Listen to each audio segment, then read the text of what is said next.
September 26, 1983. It is just past midnight inside a Soviet nuclear command bunker when the alarms trigger. The computer displays a terrifying, absolute detection. 5 American nuclear missiles are inbound. Military protocol is clear. Launch an immediate, massive counterstrike. Lieutenant Colonel Stanislav Petrov is the man required to execute that order. But he hesitates. He realizes the system has a logical flaw. A real nuclear first strike would involve hundreds of missiles, not exactly 5. He reports a false alarm. Hours later, the truth is confirmed.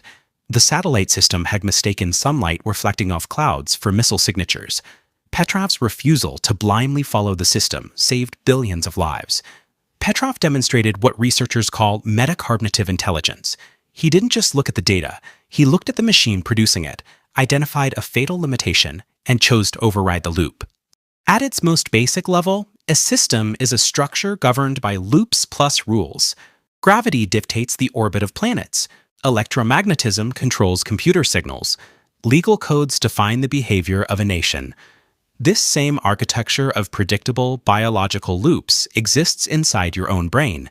It functions as a silent autopilot, driving your behavior while you remain unaware of the mechanics.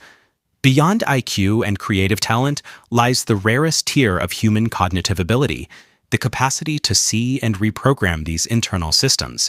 We explore that peak of intelligence today on the Rathore Brief. Most of us suffer from system blindness. We experience the illusion of free will, unaware that invisible algorithms of habit and biological shortcuts are actually making our choices for us. To understand how we can be so easily driven by these loops, we have to look at how we perceive the world. Your brain does not experience physical reality directly. It functions as a simulator. It operates much like a predictive AI text model. When data is missing or slow to arrive, the brain hallucinates information to fill the gaps based on what it expects to see. This distortion is easy to prove. Look at this rotating mask. It appears as a normal, outward projecting face, but as it turns completely, you can see the reality. It is actually hollow, curving inward. Your brain simply overwrote the visual data to match a familiar pattern. This predictive power even affects our biology. In laboratory tests, subjects reported feeling intense physical pain when they watched a hammer swing toward them, even if it stopped inches before contact. This is predictive processing.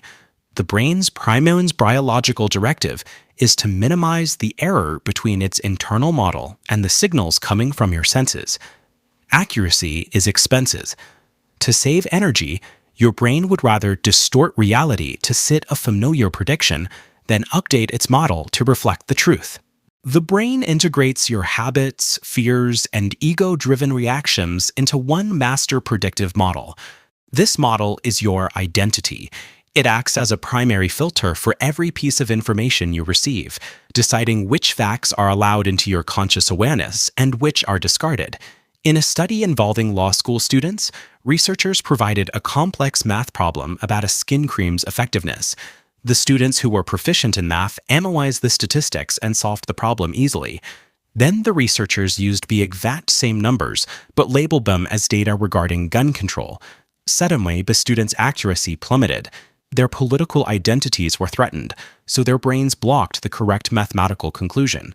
High IQ is often used to defend an identity rather than discover the truth.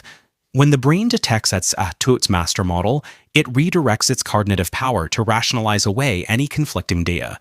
Identity is a structural neural barrier.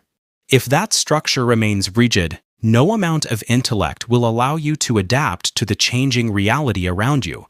The peak of human intelligence is defined by adaptation. This requires the active ability to recognize and rewrite the master model of your own identity. The first step is adopting Bayesian thinking. This means treating your personal limitations, like I am shy or I am bad at sales, as testable hypotheses rather than fixed biological truths. Step 2 is the deliberate restructuring of your environment. Social systems normalize behavior faster than individual willpower can. If you want to change who you are, you must place yourself in a system where that new identity is the baseline. Step 3 utilizes self-perception theory. Your brain infers your identity by observing your repeated actions. By forcing small, consistent behaviors, you provide the biological evidence needed to update the brain's master model. To track this, maintain an identity journal. Explicitly define a desired trait, then record daily evidence of actions that support it. This forces the brain to reconcile its old model with new, undeniable data. Lasting change is a structural problem, not a motivational one. It requires overriding the entire feedback loop of mindset, environment, and behavior. Stanislav Petrov saved the world because he recognized that his command system's rules were too rigid to handle a complex reality. Our internal biological identities often share that same fatal flaw. The world is not static.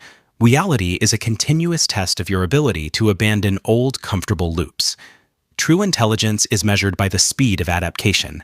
It is the capacity to identify your own internal programming and override your identity the moment the environment demands it.